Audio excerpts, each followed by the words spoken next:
The sad fact is we have a Virginia Tech in this country every day. People aren't aware of it because it's dispersed all over the country. But there are 34 gun deaths in this country every day, every single day.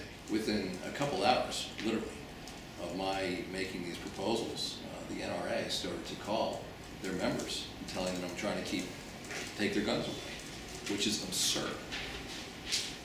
And where is the place for common sense? Where's the place for common sense?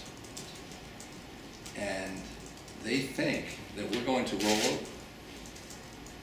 And we're not. And when you hear this kind of story about Colin, about Mary, and who knows who else, I don't care what kind of pressure they apply. If this can save one life, it's worthwhile.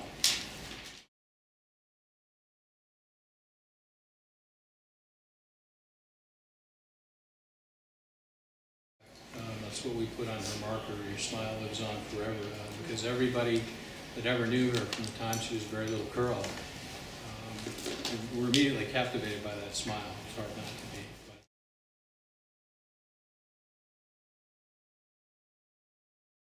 I sat next to my son's bedside in the hospital, watching him.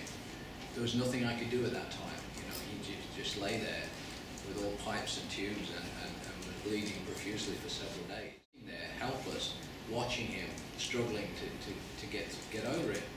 I made a determined effort that if everything went okay and he got through it, then I was not going to be silent, and I refused to be silent.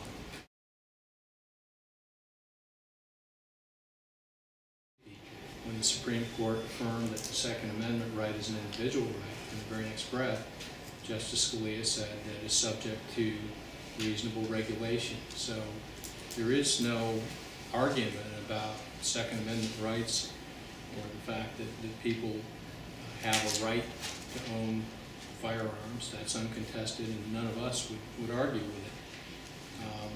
The issue is keeping guns out of the hands of people who are already not supposed to have them. There is a middle road. There is a position where the vast majority of Americans already are. Yeah. And that is, they're in the middle, and they just want to know, what can we do for safety? We keep learning over and over again. Gun violence is equal opportunity. It's no respecter of race, class, geography, socioeconomic status. He was born when we were working in Somalia, so he spent his first year of his life in Mogadishu, and then other developing countries, and he actually ended up going for high school in Cairo. He wanted to go to an East Coast school, he wanted a technical school, and Virginia Tech was a great place to go. And I remember thinking, hearing from many of my family members, good, so one of the family is finally somewhere safe. And that's the irony of the whole situation, that a French class in an East Coast university on a Monday morning at 9 o'clock is not as safe as all the time that he'd spent in developing countries.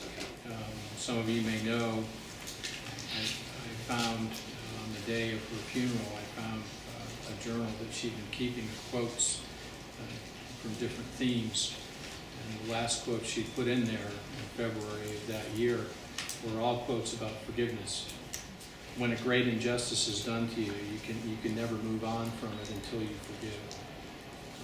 And the very last quote she had put down was that forgiveness can't change the past, but it can enlarge the future. And that's Mary's message that we all kind of carry with us now.